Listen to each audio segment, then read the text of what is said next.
My name is Chandra, and this is how I do food. Today I'm going to make bread.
Okay, so I am making 2 round boules. I have 700 grams of spelt, I have 200 grams of einkorn, and I have 100 grams of rye. I just milled the einkorn and the rye. Those are whole flours. The spelt is white, so I buy that by the bag.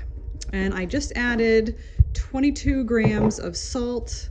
I used kosher salt this time, but I use all kinds of salt. 22 grams is a little on the heavy side for salt, but it helps with the gluten development. So now I'm going to stir this all together and add the starter and the water. Okay, so I'm going to stir this together.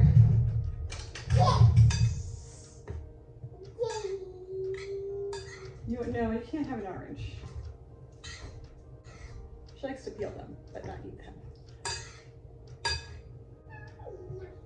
I like to make a well in the middle.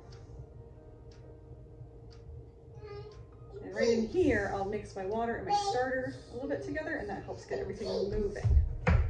So let's do 700 grams of water. This water is coming out of my teapot, but it is not hot. The starter would not like that. It's alive and we don't want to kill it. If I'm doing an all white spelt, I'll use more like 650 grams. But the whole grain flours do soak up some more water. And this is much less water than you would use in a regular wheat, hard red or white or whatever wheat. But that's what baking with alternative grains is like. And then I just took the starter right out of my refrigerator, and I'll use around 120 grams. That does not need to be exact.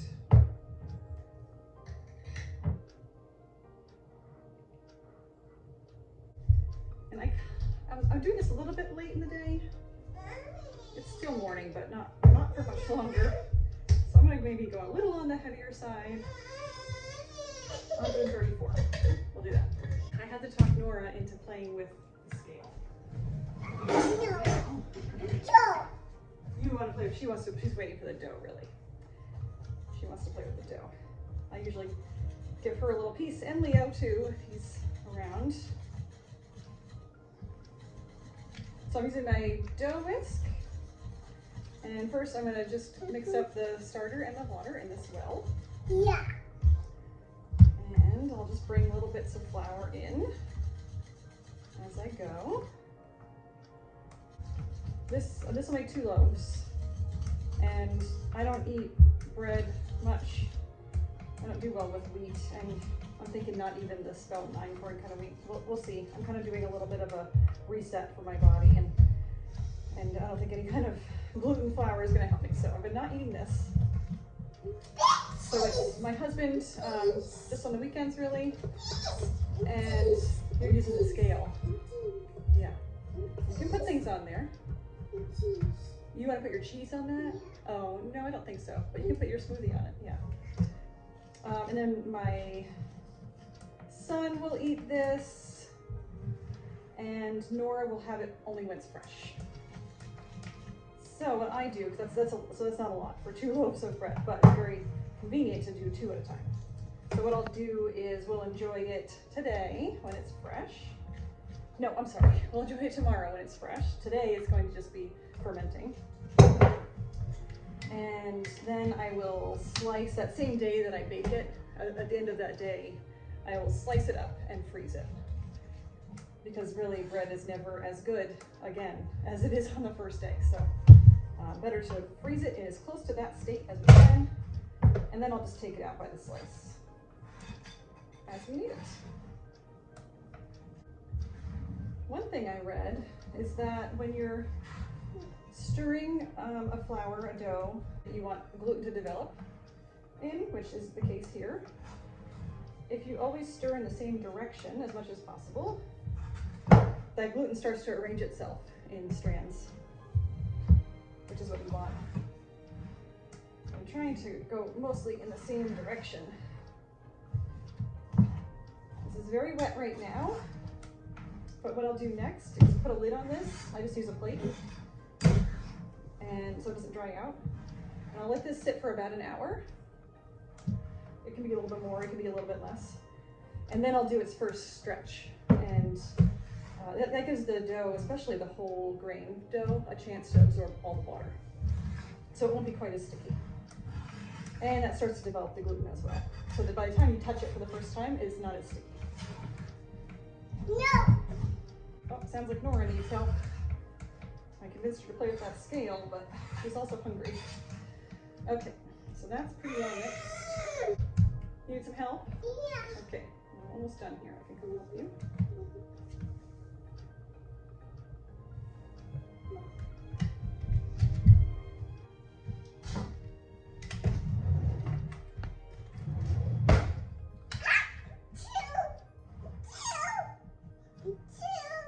You have two things on there. No. She's got her water bottle and her seaweed on there. Oh, No, you don't. no. Yes. You took off your water bottle. Yeah. Okay, so that's that. So right now it looks very rough, but Me after too. sitting for an hour, Me too. you want to play with some dough. Yeah. Are you ready right now? It's not ready for you. I like to wait until it absorbs the water before I give it to the kids because it's a little less sticky. Okay, so I need a plate. Goes on there, and I just let that sit right here. I'll see you in an hour. Okay, it's been about an hour. Here is my dough. It's been resting. I am going to get my hands wet so that I'm not as sticky in the dough.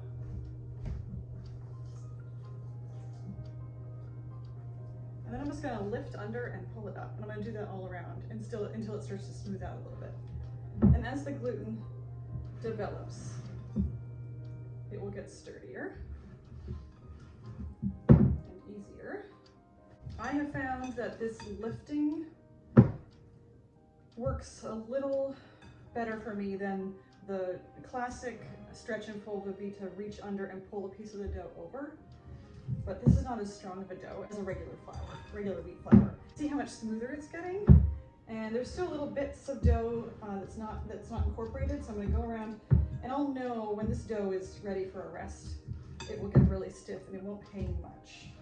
See now that's not really moving anymore. The gluten is really activated, so we can't do much more with it right now. But now it's a nice smooth ball and it's ready to sit.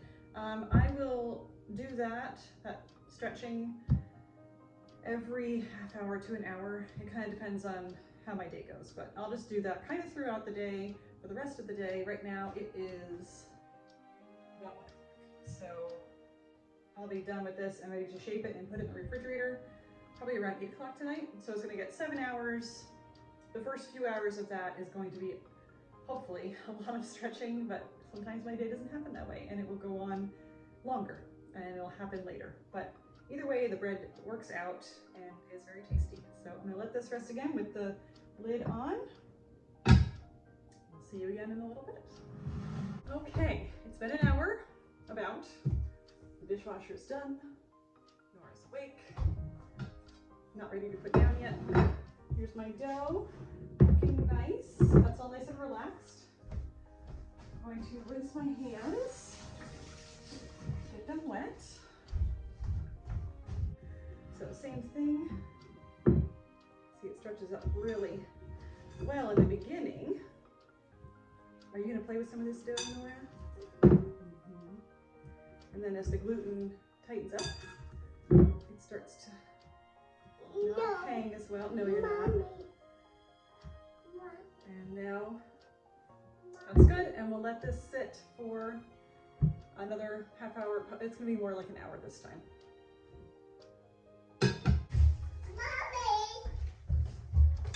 Here's my dough. I'm watching the video. Mm-hmm. Am I in it? Yep.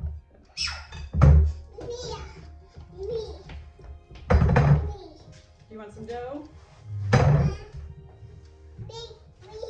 Ooh. Do you want some dough? Or you want to get up there? I'm going to move that chair anyway, guys.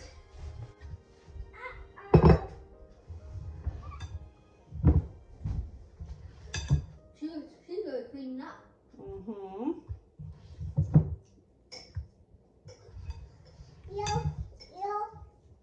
Oh, you can just put it on the back on the oven.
This is now the following morning, and I've had my 2 cast iron Dutch ovens preheating in the oven at 500 degrees. So I'm taking one of them out. There's 2 different ways to get that bread into the pans, and this is pretty easy. You turn the dough out onto the parchment paper. I'm spreading the rice flour out around, and that makes a nice pattern when you've scored it. And then I can pick the whole thing up and move it over and into the pan.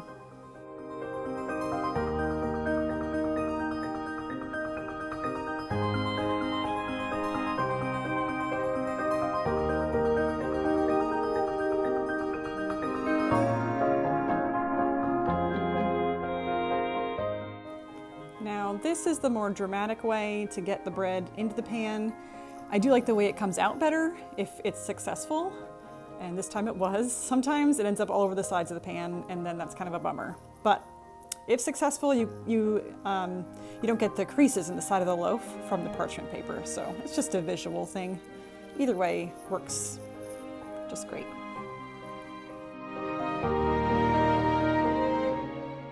Now, as soon as the bread goes in, I turn the oven down to 450 degrees and set a timer for 45 minutes. I leave the lids on the entire time.